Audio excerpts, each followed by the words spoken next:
Idolatry is not just you going to Ologbo Shodudu and say, hey. Even if you elevate your mobile phone above God, your phone is your idol. Is the filthiness of the spirit. Anything that takes the place and the honor and the priority you should give to God has become your idol. And what it does is that it will make you what? Filthy. It says, foolish talking, nor what? Coarse jest. You see, I took my time and I looked around and I found out that I've not done any empirical study. I've not done any scientific study. So my figures might be wrong. This is me just making a judgment on the basis of mental calculation. 95% of the comedy skits you see today are sexual oriented. 95%.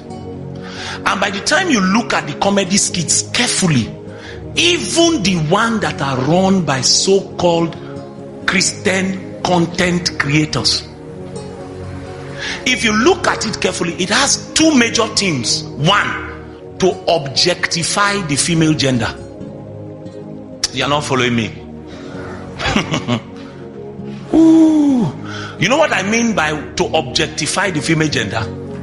To give anybody who is watching the impression that the only thing a woman is good for is sexual satisfaction. Now, on the one hand, all these comedy things objectify the female, and then on the other hand, it shows you that every man is unfaithful. So a message is being communicated to a generation in the name of coarse jesting. That every man you see is looking at Bum Bum. Every man you see is trying to commit fornication, and his wife will now be coming. Then the gardener will come and run and tell him, okay, madam don't come, madam don't come. Then you are laughing. What is funny? How is that a message you are sending to a generation? Almost all the skits, all the comedies are objectifying women and calling men unfaithful. So a preacher, I think in our city, said to his congregation, he said, women, man must go outside.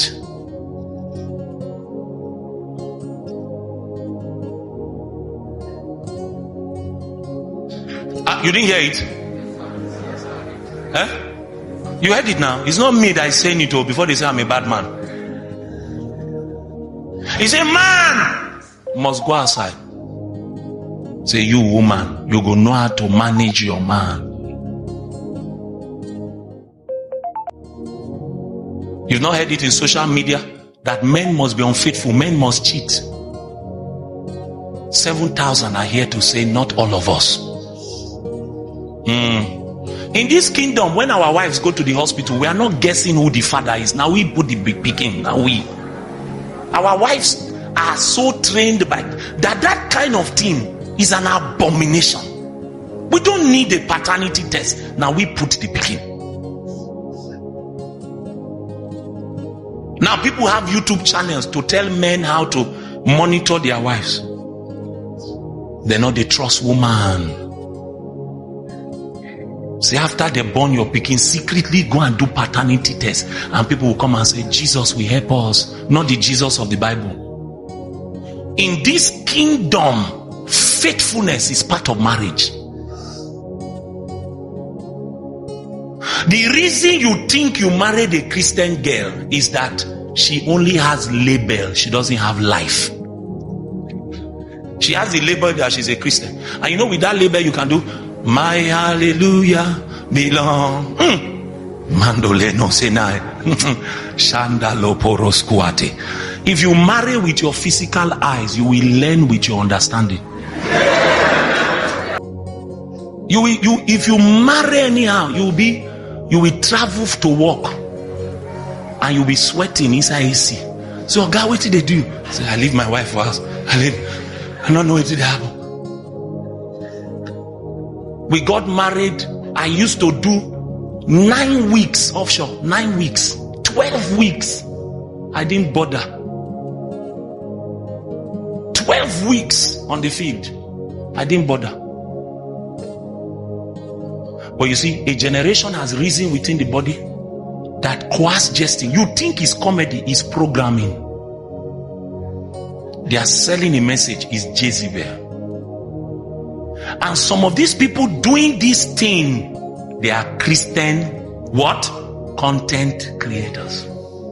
Is the marriage between Jezebel and influence.